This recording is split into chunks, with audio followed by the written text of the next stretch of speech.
இப்ப நமக்கு வயதுங்கிறது ஒரு நம்பரா? 80, 70, 60 அப்படிங்கிற நம்பரா? நம்பர் தான் முக்கியமா?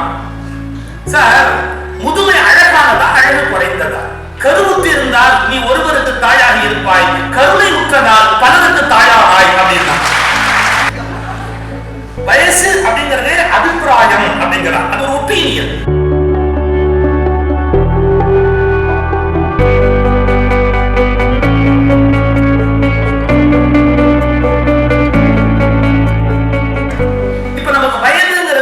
நம்பரா? 80, 70, 60 அப்படிங்கிற நம்பரா? நம்பர் தான் முக்கியமா?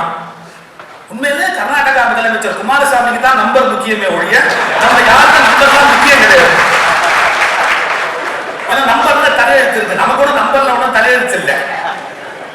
நமக்கு 68 ஆனா என்ன, 72 ஆனா என்ன, 75 ஆனா என்ன, 80 ஆனா என்ன, எல்லாம் ஒண்ணுதான். வயசுங்கிறது ஒரு பெரிய விஷயம் இல்லை. ரொம்ப புத்திசாலி எப்படி பாக்குறாங்கன்னு பாருங்களேன். ஒரு பெரியவற்றை ஒரு முறை கேட்கிறேன், உங்க வயசு என்ன அப்படின்னு. சார் ஒரு பதில் சொன்னார் சார், எப்ப அப்படின்னு. புரியலையே, வயசுங்கிறது எப்பவுமே ஒன்னா தானே இருக்க முடியும். எப்படின்னு என் பேர பையனோட விளையாடும் போது என் வயசு 1.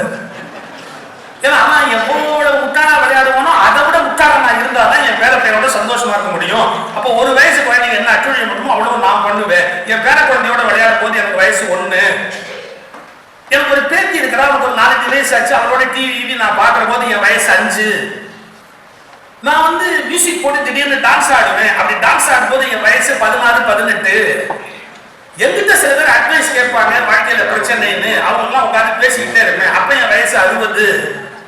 சில நேரம் அப்படியே உட்காந்து நான் யோசிச்சு பார்ப்பேன், அப்படியே மெடிடேட் பண்ண ஆரம்பிப்பேன். சரீரத்துக்கு தான் வயசு உண்டு, ஆத்மாவுக்கு வயசே கிடையாது. நான் எத்தனாயிரம் வருஷமா வாழ்றேன் அப்படின்னு நினைப்பேன். அப்ப என் வயசு 5000. அப்ப நீ எதை கேட்கிற? என் வயசு என்னன்னு கேட்கிறியே, நீ எதை கேட்கிற? அதை எனக்கு கொஞ்சம் புரியும்படியா சொல்லு அப்படின்னு. அவர் பதில் ரொம்ப புரியும்படியா சொல்லிட்டதால இனிமே நான் கேள்வி புரியும்படியா சொல்ல முடியாது. வயசு அப்படிங்கிறது அபிப்பிராயம் அப்படிங்கிறார், அது ஒரு ஒப்பீனியன். இப்ப நம்ம வயசு என்ன அப்படிங்கிறது நம்மளுடைய ஒப்பீனியன். அதை அவளை சீரியஸா எடுத்துக்கணுமா அப்படின்னு. சரி, இந்த முதுமையில நோயின் ஒரு பகுதி வருது, அதை தான் அவங்க அட்ரஸ் பண்றாங்க. அது ஒரு காம்ப்ளிகேட்டடா வரும், ஒன்னோட ஒன்னு லிங்க். இதுக்கு ஒரு மெடிசன் கொடுத்தா அதுக்கு ஒத்துக்காது, அதுக்கு ஒரு மெடிசன் கொடுத்தா இதுக்கு ஒத்துக்காது. சார் இந்த மெடிசன் சார் கொடுத்தீங்கன்னா கிட்னி காலி ஆயிடும் அப்படின்பாங்க. இது சிக்கல். அந்த மாதிரி காலகட்டத்தில் வைத்தியம் பண்றதுக்கு ஒரு அசாத்தியமான ஒரு துறை தேவைப்படுகிறது. அது மேல அக்கறை. நல்லவேளை ஐயா நடராஜன் மாதிரி இருக்கிறவங்களுக்கு அந்த அக்கறை வந்ததால இந்தியாவில் இந்த துறை வளர்ச்சி அடைந்து இன்னைக்கு அவர்களுக்கு வேண்டிய அக்கறையும் அந்த மருத்துவ துறையில இருக்கு. ரொம்ப மகிழ்ச்சி. அந்த அருமையான பெரிய லாபம் இல்லாத முதியோர்களுக்கான மருத்துவத்துறையை பிஹெச்சி அறநிறுவனம் ஏற்று இதை பின்பற்றி நடப்பது என்பது மகிழ்ச்சியான விஷயம்.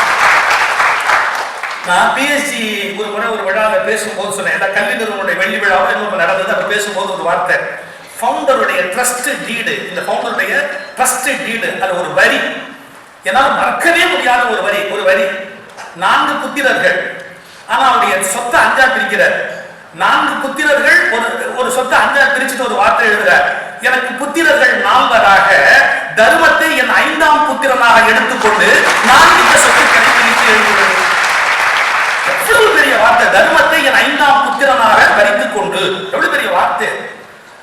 அந்த அற நிறுவனம் இன்றைக்கு ஒரு அற பணியாக இந்த முதியோர் நலத்துறையை தொடங்கி வைத்திருக்கிறார்கள். அதற்காக நான் அவர்களை வாழ்த்தவும் பாராட்டவும் கடமைப்பட்டிருக்கிறேன். ஒரு அழகான பழமொழி இருக்கு சார், வயோதிகம் நோய்களின் துறைமுகம்னா.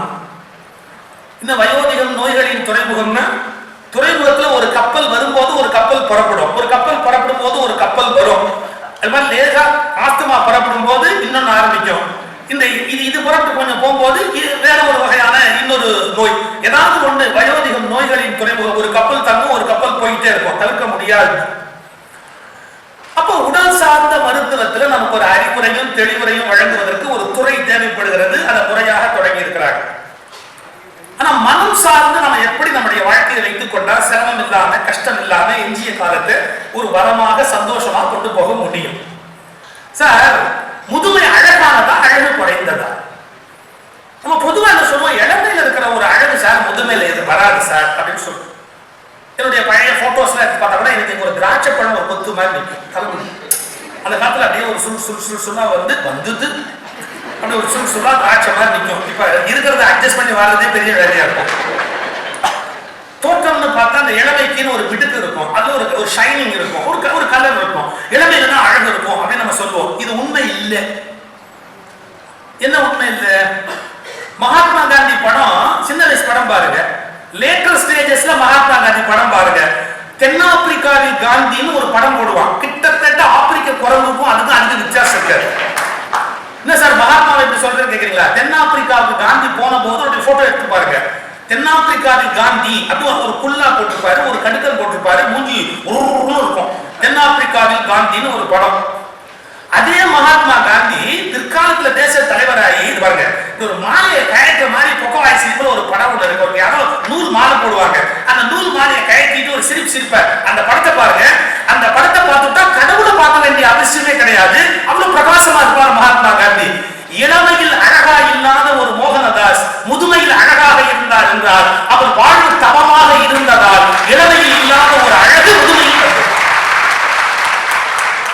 நம்ம இளமையில் இருந்த வாழ்க்கை முறையிலே நினைச்சுக்கிட்டு இருந்தோம்னு வச்சுக்கோங்க, அதே மாதிரி இருக்கணும், அப்படிதான் நமக்கு தோற்றம் இருக்குமே ஒழிய முதுமைக்குரிய தவம் அந்த ஒளி அது வருவதற்கான வாய்ப்பு குறைஞ்சு போயிடும். இதுக்கு ஒரு எக்ஸாக்ட் விளக்கம் எழுதினவர் சேக்கிழார். பெரிய புராணத்துல ஒரு வார்த்தை போட்டார் சார், சிவபெருமான் கிழவர் வேஷத்துல வர்றாரு. இந்த திருநிலைகண்ட நாயனாருடைய வரலாற்றுல ஒரு சிவபெருமான் ஒரு வயசான ஒரு மாதிரி வருவார். அதுக்கு எழுதுறாரு வடிவுறு மூப்பு தாங்கின்னு எழுதுறாரு. தமிழ்ல வடிவுன்னு அழகு, வடிவுறு மூப்பு தாங்கி முதுமை அழகானது இல்லை. முதுமை எப்படி அழகா இருக்க முடியும்? வடிவுறு மூப்பு தாங்கின்னு எழுதுறா சேர்க்கிறார். அப்ப முதுமையில அழகு வருவது என்பது உடல் அழகு அல்ல, ஆனா உள்ளத்துல ஏற்படக்கூடிய தவத்தினால் முதுமையில ஒரு அழகு வரும். பிறருக்காக வாழ்கிற வாழ்க்கையினால் முதுமையில ஒரு அழகு வரும். ஏன் சார் தெரசாவுடைய படத்தை எடுத்து பாருங்க சார், எவ்வளவோ கோடு இருக்கும், சுருக்கம் இருக்கும், ஆனா அந்த முகத்துல ஒரு ஒளி இருக்கு. ஏன்? தெரசா தனக்காக வாழல, மற்றவங்களுக்காக வாழணும் முடிவு பண்ணாரு பாருங்க. அந்த காலகட்டத்தில் ஒரு டிரான்ஸ்பர்மேஷன், அந்த முகத்துல ஒரு தெய்வீக ஒளி வருது. இது வேடிக்கை இல்லை. ஒரு வார்த்தை எழுதினா தெரசாவை பத்தி, கருவுற்று இருந்தால் நீ ஒருவருக்கு தாயாக இருப்பாய், கருணை உற்றதால் பலருக்கு தாயாராய் அப்படின்னா. புத்தர் ஒரு வார்த்தை சொல்ற, இந்த உலகத்துல யார் நல்லவன் யார் கெட்டவர்? இதுக்கு புத்தருடைய ஆன்சர், பிறர் மீது அக்கறை உள்ளவன் நல்லவர், பிறர் மீது அக்கறை இல்லாதவன் கெட்டவன். ரெண்டே வரி பிடிக்கிறார் புத்தர் உலகத்துல. பிறர் மீது அக்கறை உள்ளவர் நல்லவர், பிறர் மீது அக்கறை இல்லாதவன் கெட்டவர். நாட்டில் ஏதோ பிரச்சனை வருது, அப்ப மகாராஜா டெஸ்ட் வைக்கிறார். அறிவாளியான ஒருத்தனை கேட்கணும், ஒரு புது மாதிரியா ஒரு சோதனை வச்சாரா. எப்படின்னா, சாம்பல்ல திரிக்கப்பட்ட கயிறு எனக்கு வேணும்னா. சாம்பல்ல திரிக்கப்பட்ட கயிறு, சாம்பல்ல யாராலையும் முடியல. இந்த பையன் எதுவும் அப்பாட்ட கேட்டார், அப்பா ராஜா உத்தரவு போட்டிருக்காருப்பா, என்ன பண்றது? ஒண்ணு இல்லடா, கயிறு எடுத்து ஒரு தாம்பாளத்துக்குள்ள வையு, சுருட்டி வையு, ஆமா அப்படியே படுத்து விடும். இந்த கயிறு அதே பேட்டர்ல அதே சாம்பலா இருக்கும். ராஜா அதை கொஞ்சம் கொடுத்து சாம்பல் கயிறு பிரிச்சுக்கோங்கன்னு சொல்றேன்.